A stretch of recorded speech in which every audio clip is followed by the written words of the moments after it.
जब भी हमारे जीवन में अच्छा समय चल रहा होता है तो हमें हर जगह से अच्छी खबर ही मिलती है। हम जीवन में ऐसी परिस्थिति में कभी भी स्वयं को कमज़ोर महसूस नहीं करते हैं, बल्कि यह प्रकृति भी हमें सब कुछ देने के लिए तत्पर रहती है। जब भी हम अपने अच्छे समय को व्यतीत करते हैं तो हमें पता ही नहीं चलता है कि हमारा यह अच्छा समय कब शुरू हुआ और कब बीत गया। परंतु जब हम अपने जीवन में विषम परिस्थितियों में आते हैं, खराब समय का सामना करते हैं, तो हमारे जीवन में हर जगह से अशुभ समाचार ही मिलते हैं। हमें निरंतर गलत व्यक्तियों का भी सामना करना पड़ता है।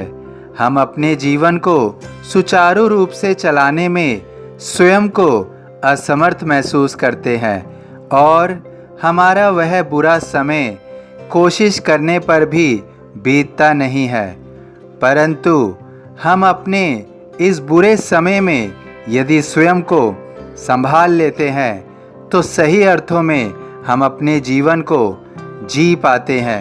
हम अपने जीवन का सही अर्थ समझ पाते हैं। इसलिए जब भी हमारा खराब समय चल रहा हो तो हमें धैर्य रखना होता है और धैर्य से जीवन में धीरे धीरे आगे बढ़ने की कोशिश करनी होती है। यह सरल नहीं होता है, लेकिन जीवन कभी भी वास्तव में सरल नहीं होता है। सरल उसे बनाना होता है। यदि हम अपने जीवन में स्वयं को मजबूत रखें, स्वयं को हिम्मत से बांधे रखें और अपने ईश्वर पर निरंतर विश्वास और धैर्य बनाए रखें, तो हम इस बुरे समय को भी पार कर लेते हैं। तुम्हें भी अपने जीवन में इस धैर्य को बनाए रखना है। तुमने अपने जीवन को जो उद्देश्य दिया है, तुम्हें उसे सार्थक करना है और तुम उसे सार्थक कर सकते हो। तुम अपने बुरे समय की चिंता मत करो, वह शीघ्र ही व्यतीत हो रहा है। तुमने अब तक जिस हिम्मत से अपने जीवन में कठिन परिस्थितियों का सामना किया है, उसी तरह से तुम अपने जीवन में हर मकाम हासिल करोगे।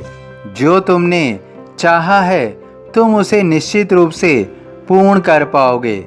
समय तुम्हें बहुत कुछ प्रदान करेगा, केवल तुम्हें अब तक वही करना है जो तुम करते आ रहे हो, और वह है धैर्य रखना। यदि तुम इस धैर्य को अपने साथ बांधे रखे तो निश्चित रूप से तुम्हारी योग्यता और तुम्हारी कुशलता तुम्हें अपने जीवन में एक नए अनुभव को देकर जाएगी, एक नए अनुभव का एहसास कराएगी। तुम्हारा भाग्य निश्चित रूप से बदल जाएगा। तुम जो प्रतीक्षा कर रहे हो वो तुम्हें अब निश्चित रूप से आने वाले समय में मिल रहा है। तुम्हारे भाग्य में जो नहीं लिखा है उसकी भी तुम कल्पना कर सकते हो, क्योंकि तुमने स्वयं ही अपने समय को मजबूत किया है, अपने भाग्य को मजबूत किया है, और यह भाग्य अब तुम्हारे लिए बहुत कुछ देने को तत्पर है। तुम केवल स्वयं को धैर्य से बांधे रखो, फिर देखो यह प्रकृति तुम्हारा स्वागत किस प्रकार करेगी। तुम्हें अपने जीवन में जिन बातों की अपेक्षा थी वो सब पूर्ण होगी। तुम्हारी हर इच्छा, हर मनोकामना निश्चित रूप से अपने चरम पर पहुंचेगी, क्योंकि तुम्हारा भाग्य सौभाग्य का रूप ले रहा है। तुम्हारा भाग्य सौभाग्य बन रहा है, सौभाग्य बन रहा है। मुझ में लीन वचन मन काया, उसका ऋण ना कभी चुकाया। सभी साईं भक्तों से अनुरोध है कि कमेंट बॉक्स में ओम साईं राम या अपनी कोई प्रार्थना लिखिए। यदि वीडियो पसंद आया हो तो वीडियो को लाइक ज़रूर कीजिए, अन्य साईं भक्तों में शेयर ज़रूर कीजिए। इस चैनल को सब्सक्राइब कीजिए, बेल आइकॉन के बटन को पुश कीजिए। ओम साईं राम।